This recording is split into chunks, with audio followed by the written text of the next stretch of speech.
Hello, Saints.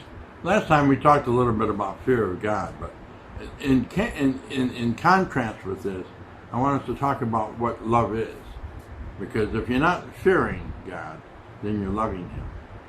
And 1 John 4:18 is the perfect verse to begin with on that. It says, "There is no fear in love, but perfect love casts out fear, because fear involves punishment, and the one who fears is not perfect in love."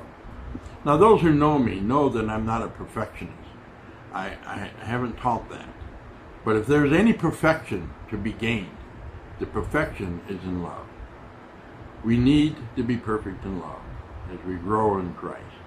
Now, you know my story a little bit about how I had left the ministry. I ran away for 22 years because I was an extreme introvert. I wasn't a people person.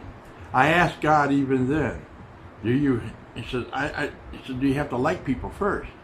And over the years, God has taught me in that small, still voice where He comes and says, "No, Karl, you don't have to like them. You just have to love them." And so, this love, perfect love, casts out fear, is important for us to understand because on our own, we're not capable of that kind of love. You know, Jesus, there after the Last Supper, several places tells people that if you love me, you will keep my commandments. And that's John 14:15. And He culminates this with the verse there in chapter 15, verse 12, where He says, "This is my commandment." So when He says, "Those who love me will keep my commandments," we usually think of obeying all those 10 laws. And that's important because in them is the law of life. But what He wants here specifically, He says in chapter 15, verse 12, "This is my commandment." And now it's time to pay attention because He's going to define it, not you. His commandment is this, verse 12, "that you love one another just as I have loved you." Well, that's an overwhelming high promise. I mean, He really set the bar high. And like I said before, as an extreme introvert, I'm more than, liking people, let alone loving them. Especially if I haven't met you. How can I say I love you if I don't even know you? Jesus tells us that we have to love one another. And I understand that because we do through God. Through God's Spirit in us, we can love people.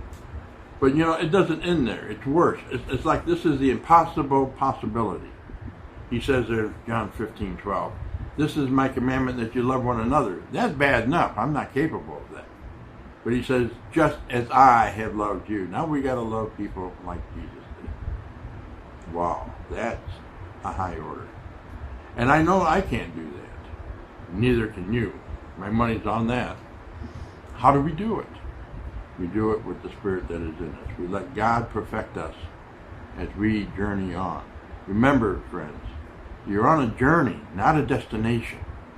God isn't expecting you to measure all up to this moment. It's a lifetime event.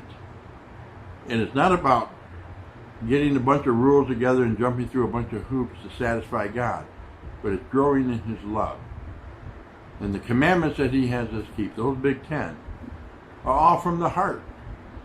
Remember, that's the difference between the Old and New Covenant. The only difference is that the law in the Old Covenant was written on stone and put in a box. That was the covenant contract. And God says, "I'm going to renew it again, but I'm not going to put it on stone, put it in a box, or hang it on a wall and say, 'There it is, do it.' He's going to write it on our hearts." So it's like a natural thing. He wants us to love, and He knows that love casts out fear. But He knows that we're broken. They're not capable of the kind of love He's talking about. But in Christ and His Spirit, He can do it. Blessings.